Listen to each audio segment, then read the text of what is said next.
देश में लॉकडाउन लागू हुए 50 दिन से ज्यादा गुजर चुके हैं, लेकिन महानगरों में लाखों मजदूरों का पलायन जारी है।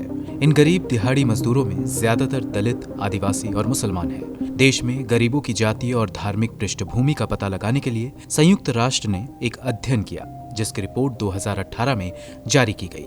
Global multi dimensional poverty index नाम की इस रिपोर्ट में बताया गया कि देश में आदिवासी समुदाय का हर दूसरा शख्स गरीब है। इसी तरह देश में हर तीसरा दलित और मुसलमान गरीबी की मार झेल रहा है।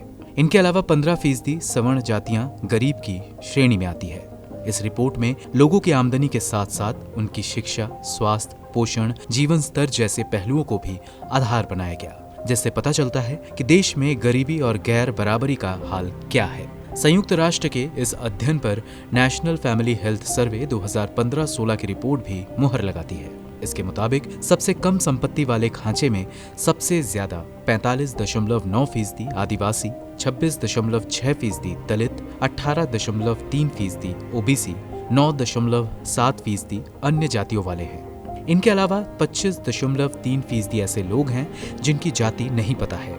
धर्म के हिसाब से देखें तो 21% हिंदू, 18% मुसलमान, 11.4% ईसाई और सिख 0.9% सबसे कम संपत्ति वाले खांचे में आते हैं। इसी तरह ग्रामीण विकास मंत्रालय की नवंबर 2016 में आई रिपोर्ट से पता चलता है कि मनरेगा के तहत काम करने वालों में दलितों और आदिवासियों की भागीदारी 50% से ज्यादा है, जबकि बाकी 49.3 में ओबीसी, मुसलमान और सवर्ण समुदाय के लोग शामिल हैं। इन रिपोर्ट्स से साफ है कि देश में तालाबंदी दलितों, आदिवासियों और मुसलमानों पर ज्यादा भारी पड़ रही है, जिन्हें उनके हाल पर छोड़ दिया गया है।